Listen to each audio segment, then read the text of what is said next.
تو پھر ذوالفقار علی بھٹو کا وہ حال ہوا جو دنیا نے دیکھا اور تاریخ کے اوراق میں سیاہ حروف کے ساتھ لکھا گیا۔ ذوالفقار علی بھٹو کو ہمارے جوڈیشل سسٹم کو استعمال کرواتے ہوئے سپریم کورٹ کے تھرو ان کا جوڈیشل مرڈر ہوا۔ تاریخ نے پھر خود کو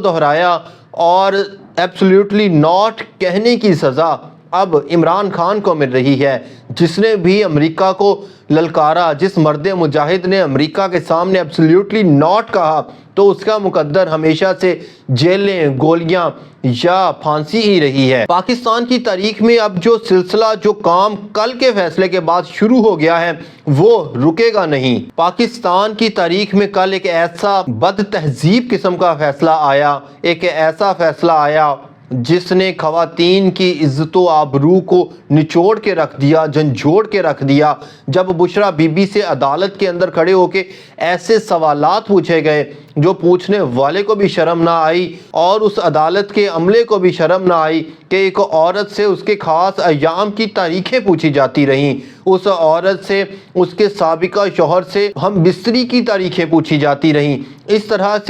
طرح کے بد تہذیب، بد اخلاق قسم کے سوالات وہاں پہ پوچھے جاتے رہے اور اس مرد مجاہد عمران خان نے ان کا بھی حوصلے سے جواب دیا۔ لیکن تاریخ یہاں پہ رکے گی نہیں۔ تاریخ میں کل جو سلسلہ شروع ہو گیا اور تاریخ کے اوراق میں کل والی جو کاروائی لکھی گئی اور اس کا فیصلہ جو لکھا گیا وہ اب یہاں سے شروع تو ہو چکا ہے، لیکن اب یہ رکنے کا نام نہیں لے گا۔ آنے والی حکومتیں اب یہ پوچھا کریں گی کہ کس خاتون کا جو نکاح تھا وہ کتنی تاریخ کو ہوا اور اس کے نکاح کے بعد اس کا جو پہلا بچہ پیدا ہوا اس کے دورانیے میں اور نکاح کے دورانیے میں کتنا فرق تھا۔ تاریخ اب ماں، بہن، بیٹی کے بیڈ روم تک پہنچے گی۔ ہماری گندی سیاست اب مردوں سے نکل کے خواتین کی عزت اور آبرو تک پہنچے گی۔ پہنچ تو پہلے بھی بہت چکی ہے، کیونکہ شریف فیملی کی طرف سے، نون لیگ کی طرف سے جو ویڈیو بنانے کا سلسلہ شروع ہوا، خواتین کی، مردوں کی نازیبا ویڈیوز بنا کے سوشل میڈیا پہ شیئر کر کے بلیک میل کرنے کا جو سلسلہ شروع ہو گیا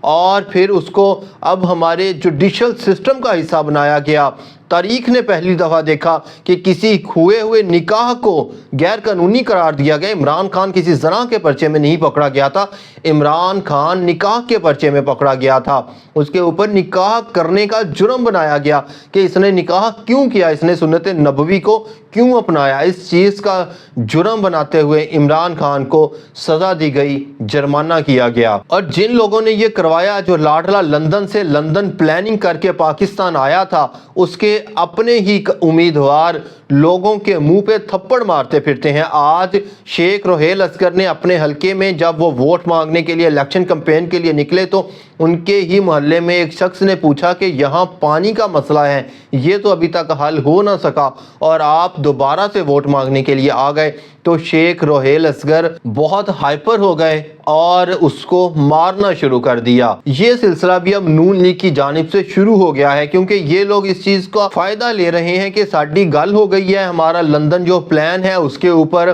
زبردستی عمل درآمد کروایا جا رہا ہے، ہمارے مخالفین کو جیلوں میں بند کر دیا گیا ہے، اب ہماری حکومت آنے سے کوئی نہیں روک سکتا۔ اس چیز کا ناجائز فائدہ اٹھاتے ہوئے جو ان سے سوال کرتا ہے اس کو جواب نہیں دیا جاتا، اس کے منہ پہ تھپڑ رسید کر دیا جاتا ہے۔ نون لیگ کی جانب سے جب عوامی پذیرائی نہیں مل رہی تو انہوں نے ایک پلاننگ کی ہوئی تھی، اس پلاننگ کے تحت تحریک انصاف کے مد مقابل اپنے آزاد امیدوار کھڑے کیے ہوئے ہیں، جو مختلف علاقوں میں عمران خان کی تصویریں افزا کر کے خود کو تحریک انصاف کا امیدوار ڈکلیئر کرتے ہیں، جس چیز کا حل تو عمران خان نے بہت دیر پہلے ہی نکال لیا تھا اور اپنی ویب سائٹس پہ اور عمران خان کے سوشل میڈیا پیج پہ اس کی تشہیر کر دی گئی تھی۔ لیکن دوسری جانب نون لیگ کی جانب سے بھی جو امیدوار آزاد کھڑے کیے گئے ہیں ان کو عوام کی جانب سے جوتے پڑنا شروع ہو گئے ہیں۔ گڑی شاہو والے حلقے کے اندر ایک امیدوار جو کہ خود کو تحریک انصاف کا بتاتا تھا،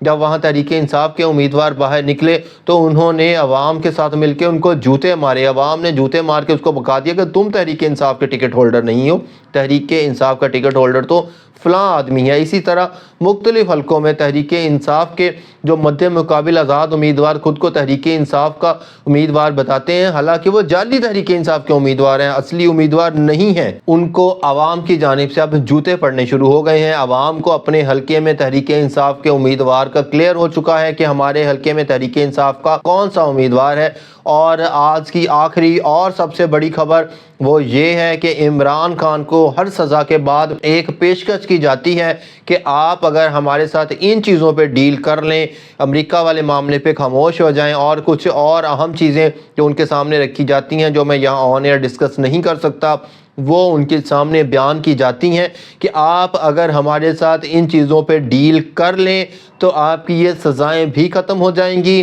آپ کے لیے آسانیاں بھی ہو جائیں گی، تحریک انصاف کو بحال بھی کر دیا جائے گا، اور آپ کو اگلے وزیر اعظم کے لیے بھی منتخب کیا جا سکتا ہے۔ لیکن عمران خان نے اس چیز پہ مکمل طور پر انکار کر دیا ہے۔ 5 لوگ عمران خان کو ملے ہیں اور ایک سے زیادہ دفعہ ملے ہیں، اور عمران خان کو مجبور کیا جا رہا ہے، سنگین نتائج کی دھمکیاں دی جا رہی ہیں کہ ابھی تو آپ کو صرف 3 کیسز میں سزا ہوئی ہے، ابھی آپ کو 190 ملین پاؤنڈ والے کیس میں سزا دے سکتے ہیں، ابھی ہم آپ کو 9 مئی والے واقعے میں ٹوٹل قصوروار ہی آپ کو ٹھہرا سکتے ہیں، پوری قیادت کو ٹھہرا سکتے ہیں کہ آپ کی پوری قیادت نے 9 مئی والا واقعہ کروایا، سرکاری تنصیبات پہ حملہ کروایا۔ اس چیز کی رپورٹ بھی دی جا چکی ہے، لیکن ان کو پیشکش کی جا رہی ہے کہ اگر آپ ہمارے ساتھ تعاون کرتے ہیں تو ہم بھی آپ کے ساتھ تعاون کریں گے، اور آپ کی پچھلی سزائیں بھی ختم ہوں گی، اور آگے بھی آپ کے لیے میدان صاف کر کے دیا جائے گا۔ لیکن عمران خان ڈٹ گئے ہیں،